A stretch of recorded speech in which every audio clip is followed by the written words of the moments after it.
So in the past few weeks I've been on a quest to switch away from an iPhone, but after short stints with the Galaxy S25 Ultra and a few camera flagships from Oppo and Vivo, I was a bit disappointed until I remembered about this phone, the OnePlus 13. There are a few things that really make this phone special, but also a few shortcomings. So let's talk about the OnePlus 13 after all the hype and all the updates. First, let me start with the things I love about it. The first and most important one is the smooth performance of the UI. After using the Galaxy S25 Ultra, I definitely feel like I upgraded with the OnePlus 13. No matter the yearly optimizations, there is always a bit of a micro stutter when using Samsung's One UI gesture navigation, and I might be super sensitive, but I notice those a lot. None of that on the OnePlus 13. Gestures are smooth, the performance is fast, and the interface is nice and simple. I'm also super happy OnePlus is not copying Apple as much as Samsung is these days. The Samsung Now bar, for example, is probably the worst thing to happen to One UI recently. Why are my music controls in a tiny bar at the very bottom of the screen? It's almost impossible to switch to the next song.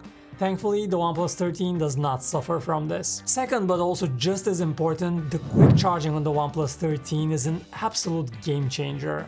If you don't like charging your phone overnight and charge it up in the morning instead, having the ability to just top up the phone for 20 or 30 minutes and get a full day's worth of battery is absolutely great. Just remember, this quick charging only works with a OnePlus charger, and if you try using something like an Anker USB power delivery charger, the phone drops down to quite slow 25 watt speeds. Right, number 3, the OnePlus 13 might be the best designed phone of 2025.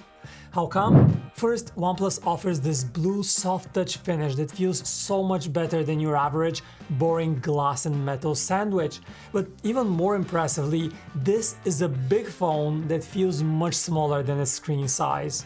I don't know about you, but a giant heavy phone in my pocket is not fun to carry around. The OnePlus 13 is not only smaller than other big flagships, but the slight taper on the back of the phone helps a lot for ergonomics, and you still have almost flat sides, so the phone feels very durable.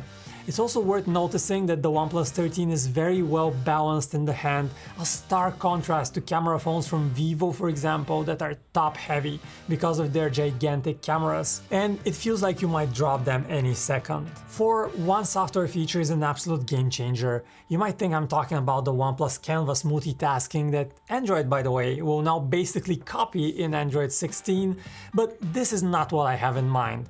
It's the easy photo sharing with iPhones that I find even more useful. That is seriously underrated. Just go on a vacation with some friends and try to share all your photos with your iPhone having friends. Then you will appreciate having the OnePlus 13. Okay, enough with the praise. The OnePlus 13 is not a perfect phone, and I also have some complaints. And first one is the vibration. The first week of using the OnePlus 13, I couldn't figure out how to have the phone vibrate on a call. And it turns out that you have an option where the haptics would sync with your tune, but for some reason that didn't work.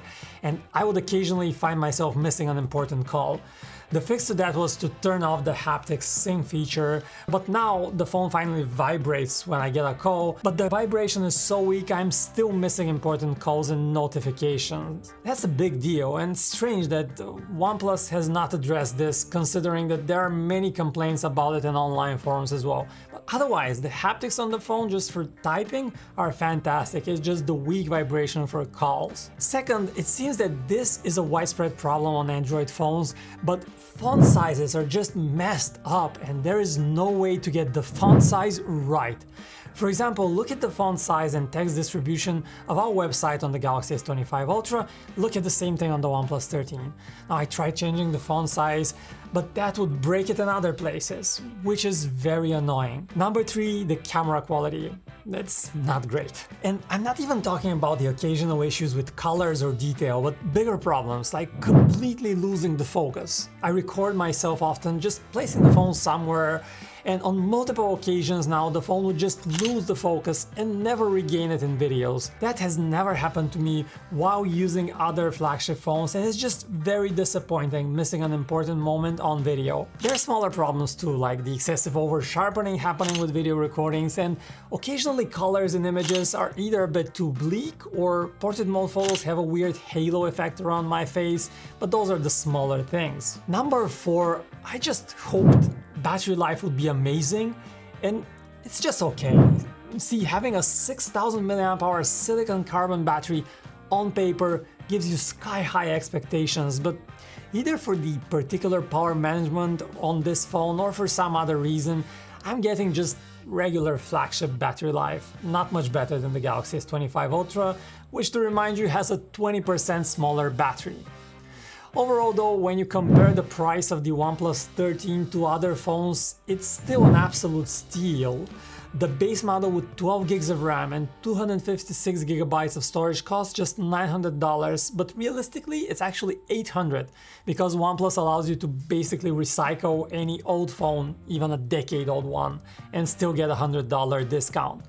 So would I recommend the OnePlus 13?